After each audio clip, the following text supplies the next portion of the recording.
2.5 hours and we've had over 80 backbench contributions. We'll now give the House a few moments to settle and for the front benches to swap over.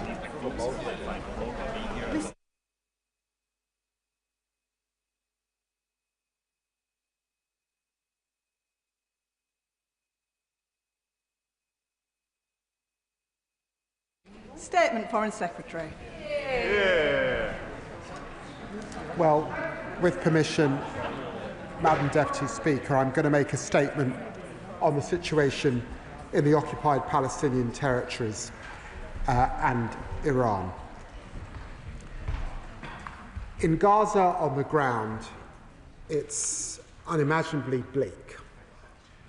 Horrifying images and accounts will be seared into the minds of colleagues across this House. They're almost impossible to put into words. But we can and must be precise with our language. Because on the 22nd of August, the UN-backed IPC mechanism confirmed what we are witnessing. Famine. Famine in Gaza City. Famine in its surrounding neighbourhoods, now spreading across the wider territory. Famine which, unchecked, will spiral into widespread starvation. Madam Deputy Speaker, this was foreseen. The terrible conclusion of the obstacles we have warned about for over 6 months. Since the 1st of July, over 300 people have died from malnutrition, including 119 children. More than 132,000 children under the age of 5 are at risk of dying from hunger by June of next year. Madam Deputy Speaker, this is not a natural disaster, it's a man-made famine in the 21st century. And I'm outraged by the Israeli government's refusal to allow in sufficient aid. We need a massive humanitarian response to prevent more deaths. Crucial NGOs, humanitarians and health workers allowed to operate and stockpiles of aid on Gaza's borders released. As a result, in the past 3 months, over 2,000 Gazans have been killed trying to feed their families. And Hamas themselves are exploiting the chaos and deliberately starving Israeli hostages for abhorrent political purposes. Madam Deputy Speaker, I know that these words of condemnation echoed across legislatures all over the world are not enough. But be in no doubt, we have acted as a country where we can. We restored funding to UNRWA. We suspended arms exports that could be used in Gaza. We signed a landmark agreement with the Palestinian Authority. We stood up for the independence of international courts. We've delivered 3 sanctions packages, 3, on violent settlers and far-right Israeli ministers for incitement. We've suspended trade negotiations with the Israeli government, and we are at the forefront of the international community's work to plan for a stable, post-conflict peace. And we've now provided over £250 million in development assistance over the past 2 years. Madam Deputy Speaker, today we're going further. I can announce an additional £15 million worth of aid and medical care for Gaza and the region. We continue to work alongside regional partners, including Egypt and Jordan, of course, to enable the UN and NGOs to ensure aid reaches those most in need. Brave medics in Gaza tell us that essential medicines are running out and they cannot operate safely. And that's why we're funding UK Med, whose field hospitals have treated over 600,000 Gazans. And that's why we're also funding the WHO Egypt to treat thousands of evacuated Gazan people. Meanwhile, Madam Deputy Speaker, as my right honourable friend, the Home Secretary, said earlier, we are working with the World Health organisation to get critically ill and injured children into the UK, where they'll receive specialist NHS treatment. The first patients are expected to arrive in the UK in the coming weeks. And we're extracting people from a war zone, of course, that is complex and dangerous. It relies entirely on Israeli permissions, and I'm pressing the Israeli government for this to happen as quickly as possible. We're also supporting brilliant students granted FCDO achieving scholarships and other scholarships to escape Gaza so that they can take up their places for the coming academic year. Madam Deputy Speaker, I recognise that this only touches the edges of this catastrophe. We all know that there is only one way out: an immediate ceasefire. An immediate ceasefire that would see the unconditional release by Hamas of all hostages. An immediate ceasefire that would see a transformation in the delivery of aid. We know this. Our US and European allies know it. Our Gulf partners know it too. And I'm working night and day with them to deliver a ceasefire and a wider political process to deliver long-term peace. To make a ceasefire last, we need a monitoring mechanism, we need the disarmament of Hamas, we need a new governance framework for Gaza. This is the focus of our intense diplomacy in the region.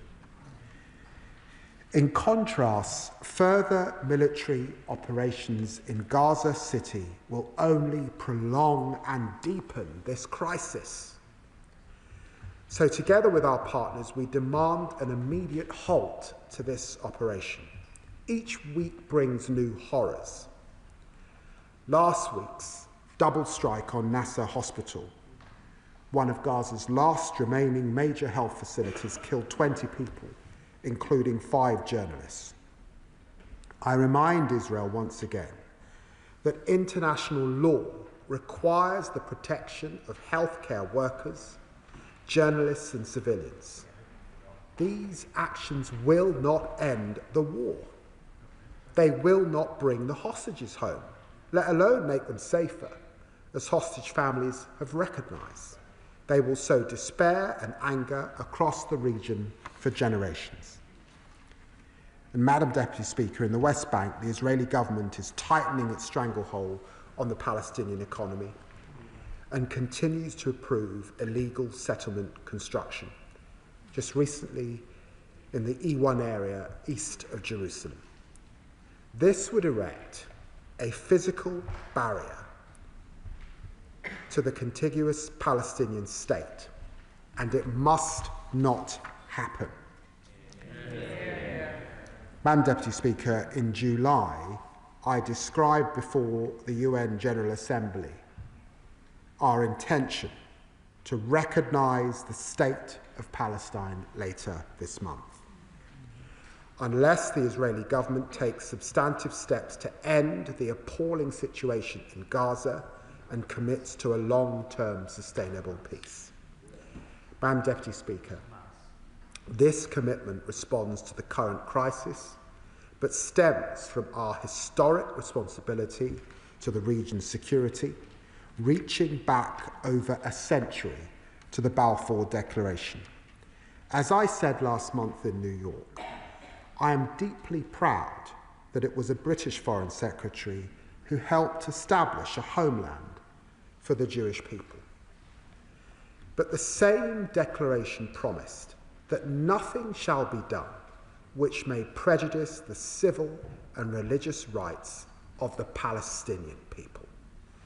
And Madam Deputy Speaker, those rights are more under threat than at any point in the past century. To those who say recognition rewards Hamas or threatens Israeli security, it does neither. Recognition is rooted in the principle of a two-state solution which Hamas rejects. We have been clear that any Palestinian state should be demilitarized. Indeed, President Abbas has confirmed this in writing. We see no contradiction between the two-state solution and our deep commitment to Israeli security, because security comes from stable borders, not indefinite occupation. Madam Deputy Speaker, before I finish, I would also like to update the House on Iran. On the 28th of August, the UK, along with France and Germany, triggered the snapback mechanism under the UN Security Council Resolution 2231. This means that if no agreement is reached within 30 days, the sanctions that were lifted under the Iran nuclear deal, the JCPOA, will come back into force. These wide-ranging sanctions include a full arms embargo and restrictions on its nuclear, missile and drone programme. This was not a decision we took lightly. For years, we have worked with international partners to stop Iran from developing a nuclear weapon. The 2015 deal was meant to do just that, but Iran has repeatedly undermined the agreement. Iran's stockpile of enriched uranium is now 40 times over the limit that was set by the JCPOA. Despite this clear escalation, we have made every effort over years of negotiations to bring Iran back to compliance. These efforts have continued in recent months. I've urged Foreign Minister Araghchi to de-escalate and choose diplomacy. In July, we offered Iran more time if it agreed to return to negotiations with the United States and to restore full access to the International Atomic Energy Agency. Last month, I warned Iran that time was short and we would have little choice but to trigger snapback. I regret to inform the House that Iran has not complied with its legal obligations nor chosen the path of diplomacy, so we have had no choice but to act. I have long been clear that I will not allow snapback to expire without a durable and comprehensive deal. It would be unacceptable to allow this issue to fall off the UN Security Council agenda despite the threat posed by Iran's nuclear programme. But snapback is not the end of diplomacy, Madam Deputy Speaker, as Secretary Rubio has also recently underlined. Iran can still meet